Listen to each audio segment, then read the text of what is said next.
সামনে সবাই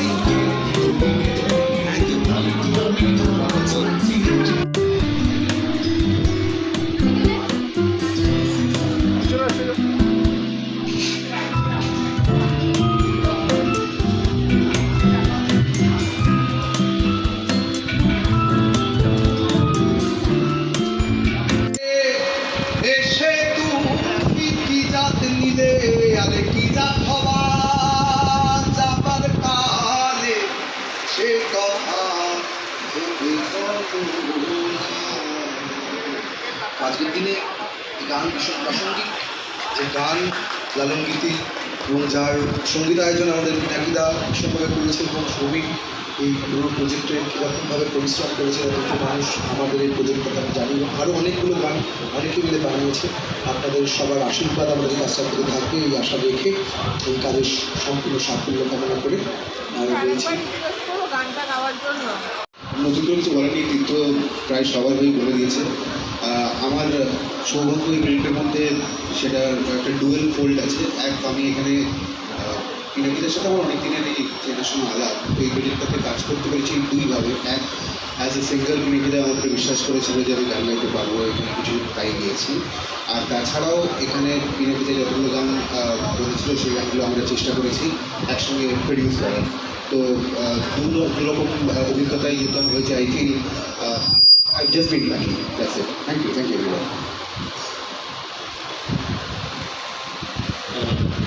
Olympus Digiplex আমাদের বহু প্রতীক্ষিত একটি প্রজেক্ট আজকে সেটা প্রকাশ পেল, এবং অনেক ধন্যবাদ এই হাউসকে, এবং তার সাথে সাথে আমার কৃতজ্ঞতা, আমার প্রণাম আমাদের প্রিয় দাদা এবং আমাদের গুরুজি পিনাকিদাকে, শ্রমিককে এবং সুকন্যাদি রাকেশ প্রত্যেককে হাউসে, আর আমার সাথে যারা কাজ করেছিলেন ভাই স্নেহেন্দ্র বা আশমানি, আমাদের টিমের পুরো সকলকে, তীর্থ, সমলতা, যে এত ভালো একটি প্রজেক্ট আমাদের মাথা থেকে বেরিয়েছে, যেটা বাংলাতে প্রথম হয়েছে আমাদের এই সময়কালে দাঁড়িয়ে।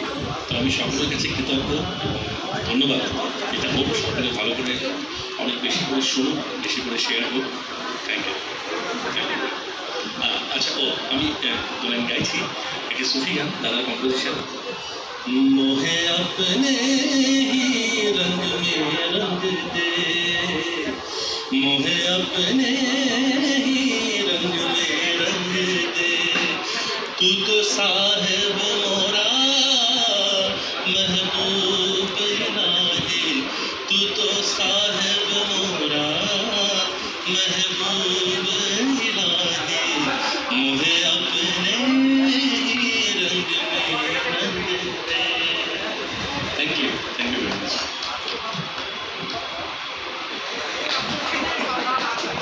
নতুন করে সিরিয়াসলি কিছু বলেননি, মানে এটা একটা টিম ওয়ার্ক, সবাই মিলে একসাথে কাজ করেছে। আর স্পেশালি পিনাকিদা সৌমিকদাকে আমি থ্যাংকস জানাবো এটা ভালো একটা কম্পোজিশন আমাকে খাওয়ানোর জন্য। তো এটুকু আপনারা শুনুন, এটাই শুনলে আরও ভালো লাগবে আর কি। এটুকু একসাথে অনেক কাজ করতে, অনেক টাইম দিয়ে। সবাই আমার হয়ে সবাই মানে বলেই দিয়েছে, আমি আর কি বলবো। খালি আমি একটাই কথা বলবো, আমরা অনেক সময় ক্লাসিক্যাল গান তো পছন্দ করি না, কিন্তু পিনাকিদা এত সুন্দরভাবে সাউন্ডস্কেপটা এত অ্যাট্রাকটিভ করেছে, বাংলাদেশের সাথে রবীন্দ্রসঙ্গীত, এই জিনিসটা এখানে ইনভলভ হতে পেরে আমার খুব ভালো লেগেছে। তো আমি আশা করি আমি আরও কাজ করবো শামিদা আর পিনাকিদার সাথে। ছোট করে গাইছি। मैं वारी वारी जाऊंगी प्रीतम प्यारी, मैं वारी वारी जाऊंगी प्रीतम प्यारी, दाड़िए आछो তুমি আমার গানে। এই যে দুটো গানের যে মেলবন্ধন, এটা আপনারা শুনলে বুঝতে পারবেন, খুব সুন্দর একটা সাউন্ডস্কেপ তৈরি হয়েছে। অনুরোধ করবো নাকি শক স্টুডিওতে ফাইনালি আমরা সব আমরা রেডি হয়ে গেছি। সুপার হ্যাপি যে কোনো কাজ মানে মিউজিক ইন্ডাস্ট্রির যে কোনো কাজই খুব আগ্রহের সাথে আমরা করি, বিকজ এখানে এমনিতেই মিউজিক নিয়ে একটুখানি কম উত্তেজনা আছে। যারা করেন এবং যাদের জন্য এটা সম্ভব হয় তাদেরকে অনেক অনেক ধন্যবাদ। এবং আরও হতে থাকুক সব, এটা বোধ হয় season 1, season 2, season 4, season 6, season 10 হোক, এটাই আশা রাখবো। আর বারবার আমরা গাই, আমরা একসাথে থাকি, একসাথে এই হইগুলো হতে থাকুক। আর শুভ সন্ধ্যা। অলিম্পাস ডিজিপ্লেক্সের এই নিবেদন শক স্টুডিও। সুকন্যা ফোন করার পরে মনে হলো যে এরকম কিছু একটা হয়েছিল এবং আমরা বেশ মজা করে একটা শুটিং পর্ব সেরেছিলাম। আরও অনেক লোকজন ছিল সেখানে, কিন্তু এখন তো দেখতে পাচ্ছি না যে কোনো কারণেই হোক। তো যাই হোক, আমার মনে হয় যে যতটুকু দেখতে পাচ্ছি ভিডিওগুলো, প্রত্যেকটা ভিডিও খুব সুন্দর করে যত্ন করে তৈরি হয়েছে এবং এগুলো যদি ঠিকমতো মার্কেটিং হয়, যেটা উইচ ইজ দ্য মোস্ট আমার মনে হয় যে আজকের দিনে ভীষণ প্রয়োজনীয়, তাহলে নিশ্চয়ই এর একটা ভালো এফেক্ট পাওয়া যাবে। এবং যতই যাই হোক, আমরা যেরকম অবস্থার মধ্যেই থাকি না কেন, যতই প্রবলেম চলুক আশেপাশে, যেটা প্রত্যেককে অ্যাট্রাক্ট করে এবং প্রত্যেক মানুষের মধ্যে মিউজিক রয়েছে। সবাই প্রত্যেকে এক একটা জায়গা খুঁজে নেয়, গান কোনটা শুনবে, কখন কোনটা শুনবে। আমার মনে হয় প্রত্যেকেই যারা এখানে পার্টিসিপেন্ট ছিলেন, যারা খুব ভালো ভালো শিল্পীরা যারা, তারা প্রত্যেকেই খুব মন দিয়ে গান করেছেন এবং ভিডিওগুলো খুব সুন্দর হয়েছে। তা আমার মনে হয় যে এটা একটু ভালো করে যারা রয়েছেন আপনারা সকলে মিলে একটু মার্কেটিং করুন, যেটা ভীষণ প্রয়োজনীয়। তাহলে অনেক শিল্পীর ভালো কিছু ক্রিয়েশন আবার মানুষের কাছে পৌঁছতে পারবে। দ্য মোস্ট এসেনশিয়াল পার্ট হচ্ছে যে এখানে আমি দেখতে পাচ্ছি অনেক আমার ছোটো ভাই বোনেরাও রয়েছে, তারাও প্রত্যেকে ভীষণ গুণী শিল্পী। তাদেরও গানগুলো সকলের কাছে একসঙ্গে পৌঁছানোর একটা যদি কোনো একটা প্ল্যাটফর্ম করা যায়, যেটা আপনার একটা শক স্টুডিও নিশ্চয়ই করবে। সেই কারণে আজকে এখানে যে আয়োজন হচ্ছে, thank you very much for that. খুব সুন্দর একটা কিছু আশা করছি। আর সামনে আর 2 মাসের মধ্যে পুজো যাই হোক, আমাদের শারদোৎসব, সেখানে এখন যেমন সঙ্গীত গানটা একটা সময় একটা বিরাট ব্যাপার ছিল আমাদের কাছে, সেই জায়গাটা পিছিয়ে গেছি। শক স্টুডিও যদি সেটাও মাথায় রাখে যে এই গানগুলোকেই পুজোর অ্যালবাম হিসেবে যদি তারা তুলে ধরে, আমার মনে হয় একটা ব্র্যান্ডিং হতে পারে। এটা আমার সাজেশন রইল, এটা মাথায় নিয়ে এবং আপনারা, আমি তো নিশ্চয়ই আরও সকলে নিশ্চয়ই আপনাদের সাথে। Thank you very much for inviting me. Thank you আছে। তো 30টা গানের মধ্যে 10টা গান আমার, এবং আমরা খুব খেটে কাজটা করেছি। আর বলে না, দিনের শেষে যেটা যদি রিলিজ না হয় তাহলে খুব কষ্ট হয়। তা আজকে খুব আনন্দের দিন আমাদের কাছে, এবং স্পেশালি থ্যাঙ্কস সুকন্যা আর রাকেশ দাকে। এবং ভবিষ্যতে এই শক স্টুডিও আরও এগিয়ে যাক, আমরা সেটা আশা করি। এবং সবথেকে বড় কথা, এই শক স্টুডিওর প্রত্যেক কটা গান ইয়াং জেনারেশনের কাছে খুব ভালো লাগবে, বিকজ সাউন্ডস্কেপগুলো যেভাবে করা আছে এটা প্রত্যেকের ভালো লাগবে। কারণ এখানে রবীন্দ্রসঙ্গীত আছে, ফোক আছে, ক্লাসিক্যাল আছে, ওন কম্পোজিশনস আছে। তো সেই জন্য আমরা খুব আশাবাদী এবং আজকে খুব হ্যাপি। Thank you Sukanya. আমাদের এই শক স্টুডিও আমরা আজকে করেছি, এটার একটাই উদ্দেশ্য যে আমাদের নিউ জেনারেশন যেমন রবীন্দ্রসঙ্গীত ক্লাসিক্যাল সব ভুলতে বসেছে, তো তাদেরকে একটা শক দেওয়া বলতে পারেন, যে কাইন্ড অফ তাদেরকে আবার ফিরিয়ে আনা, গানগুলোকে এমনভাবে আমরা রিক্রিয়েট করা হয়েছে যাতে তো নিউ জেনারেশনের কাছেও গানগুলো ভালো লাগে, তারাও শোনে। এর সঙ্গে কিছু নতুন গানও রয়েছে, যে নিজেদের গানও রয়েছে। আর এখানে বহু যারা নামি দামি শিল্পী রয়েছেন, যেমন নচিকেতা, ইমন, শোভন, তারপরে সোমলতা, অনেকেই আছেন, আবার পণ্ডিত দেবজ্যোতি বোস, আর তার সঙ্গে আমাদের নতুন আপকামিং যারা সিঙ্গার্স তারাও রয়েছে। তা আমি চাইছি যে সবাই আমাদের যারা আপকামিং সিঙ্গার যারা এখানে গান গেয়েছো, তারা একবার এখানে এসো, তারা তোমাদের এক্সপিরিয়েন্সটা আমাদের সাথে একটু শেয়ার করো। সৌমিক, তোমরা এসো, তোমরা যারা যারা আছো, হ্যাঁ আসুন, যারা যারা আছো সবাই একটু এটা একটু অন্যরকম। নামটা শক স্টুডিও। শক কথাটার অনেক রকম ব্যাখ্যা হতে পারে। একটা হচ্ছে যে দুঃখ পাওয়া, আরেকটা হচ্ছে একটা ঝটকা দেওয়া, একটা কোথাও এসে একটা নাড়া দেওয়া। আমার মনে হয় শক স্টুডিওর নামটা সেখান থেকে এসেছে, যেখানে শক স্টুডিওর তে যারা গান করছেন বা করবেন আরও ভবিষ্যতে, প্রত্যেকে ভীষণ ভালো শিল্পী। তারা প্রত্যেকে মন দিয়ে গান করে এবং গানটাকে ভীষণ ভালোবেসে করে। সেটা আপনারা গান মানে যেগুলো ভিডিওগুলো করেছেন, ভিডিওগুলো অত্যন্ত সুন্দর করে সাজিয়ে গুছিয়ে করেছেন। তো কাজেই আপনারা এটার পাশে থাকলে এবং নতুন গানকে যতটা পারবেন আপনারা যদি তাকে শোনেন এবং তার পাশে এসে দাঁড়ান, তবে কিন্তু গান বাজবে। শুধুমাত্র রেট্রো সংস সেগুলো তো আছেই, সেগুলো আমরা মাথায় করে রেখেছি, কিন্তু তারপরের প্রজন্ম যারা, তাদের মধ্যে আমিও অবশ্যই করি, সেখানে তারা যদি বারে বারে আপনাদের কাছে পৌঁছতে চায়, সেই পৌঁছানোর রাস্তাটা শক স্টুডিওর মাধ্যমে হোক এবং আপনারা গান শুনুন, সেটাই কিন্তু একটা বড় প্রাপ্তি। সৈকতদা, আর একটা প্রশ্ন হচ্ছে, আপনি গোল্ডেন এরাটা দেখেছেন, তারপরের যে সময়টা সেটা কন্টিনিউয়াসলি আপনি দেখে গেছেন এবং এখনকার সময়টাও দেখছেন আর কি। এই যে ট্রান্সফরমেশন আর কি, যে মিউজিকের, সেটা যদি একটু ছোট্ট করে বলেন আর কি। ট্রান্সফরমেশন তো সবসময় হবে। প্রত্যেক মানুষের যেমন যখন জন্মায় তার থেকে প্রত্যেক মাসে মাসে তার পরিবর্তন হতে থাকে, সেরকম মিউজিকটা তো একটা চলমান ধারা, যে কোনো সৃষ্টি চলমান, নদীর মতো বয়ে চলে। সেখানে আমরা যদি সেই নদীটাকে আটকাতে যাই বাঁধ দিয়ে, তাহলে কোনো না কোনো সময় নদী তা বিদ্রোহ করে, যেগুলো আমরা এখন দেখতে পাচ্ছি। কাজেই এখানে আটকে না থেকে এগিয়ে যাওয়ার বহমান ধারাটাকে যারা যারা সঙ্গে করে নিয়ে এসছে, তাতে নানান রকম ফরমেশন এসছে। কখনো গানের কথার মানে আধিক্য এসছে, কথা প্রধান গান হয়ে উঠেছে, কোনো সময় আবার ফিরে গেছে সেই পুরনো ধারার। এইটা চলতি থাকবে। এই ভাঙা করাটার মাধ্যমেই লোকের কাছে কিন্তু ফিল্টার হতে থাকে যে কোন গানটা আমরা বেশি দিন ধরে মনে রাখবো। সেই জায়গাটাই কিন্তু আস্তে আস্তে তৈরি হয়। সেই জায়গা তৈরি হবার জন্য যে যার নিজের যেটা পারি, আমি অন্য কারো ভাবনাটা না পারে, আমি যেটা পারি, আমি যে ধরনের গান করতে পারি, আমি যে ধরনের গান লিখতে পারি, আমি যে ধরনের গান সুর করতে পারি, আমার জেস্চারের সঙ্গে যেটা যায়, সেটা যদি প্রত্যেকের স্বকীয়তা বজায় রেখে করে, আমার নিশ্চয়ই আবার একটা ভালো জায়গায় পৌঁছবে। একটা প্রশ্ন, ইউটিউবটা নিশ্চয়ই একটা ভালো প্ল্যাটফর্ম, কিন্তু ইউটিউবে এত মানে ইজিয়েস্ট একটা মাধ্যম হয়ে গেছে, যার ফলে সবাই যেরকম যা খুশি করছে আপলোড করে দিচ্ছে। এর ফলে একটা যে কোনো গান করে আপলোড করে দিচ্ছে আর কি।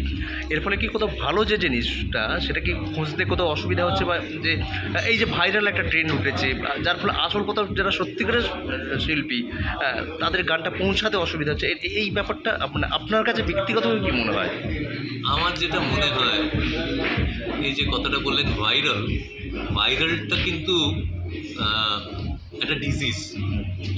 আমরা জ্বরের ভাইরাল ফিভার শুনি, ভাইরাল অমুক তমুক হোয়াটএভার, কিন্তু এগুলো কি হয় যেগুলো ভাইরাল? দেখুন, একটা জিনিস হচ্ছে যে বহু গান এরকম হয়েছে যে একটা সময়ে সাংঘাতিকভাবে পপুলার হয়েছে,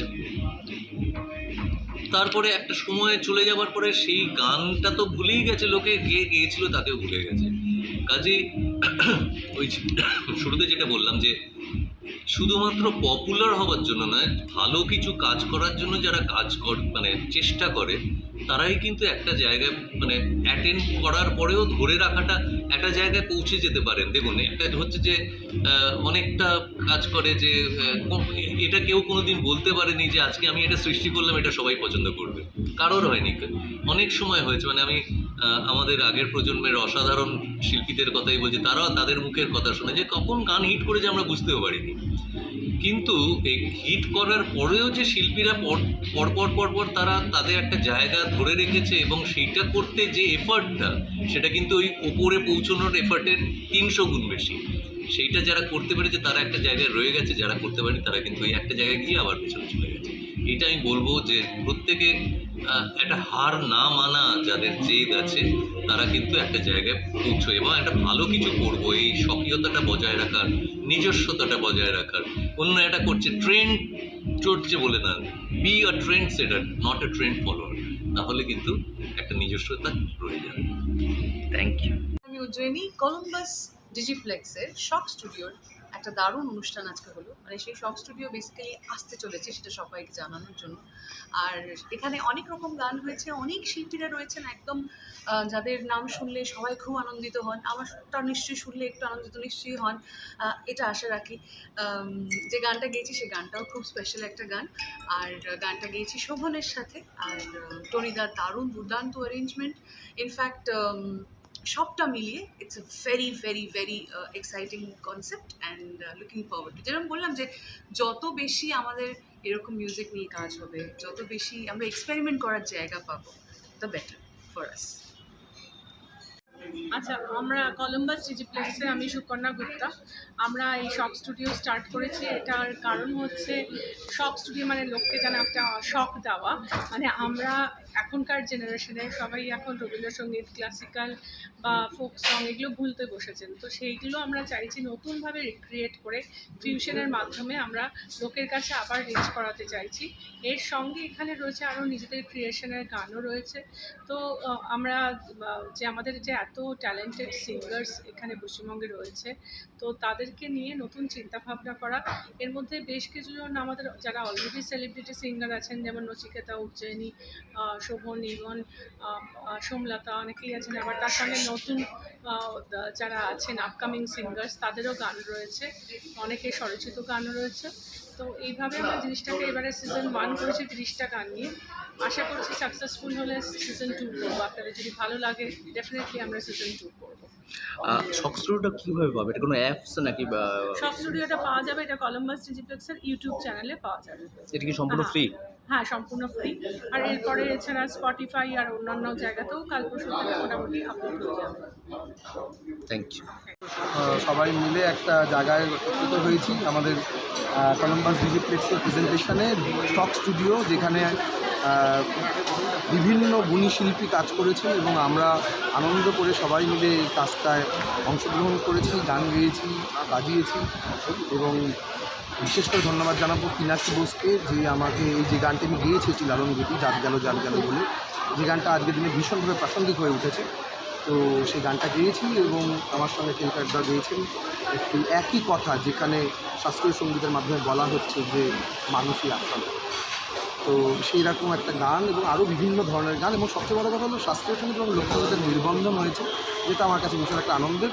এই কাজের সাফল্য কামনা করি এবং সকলকে অনুরোধ করি আপনারা কলম্বাস ডিজিপ্লেক্সের এই প্রেজেন্টেশন শক স্টুডিও চোখ রাখবেন। Thank you. বলবো আমি বাউল নই, আমি লোকসঙ্গীতের একজন গায়ক মানুষ শুধুমাত্র।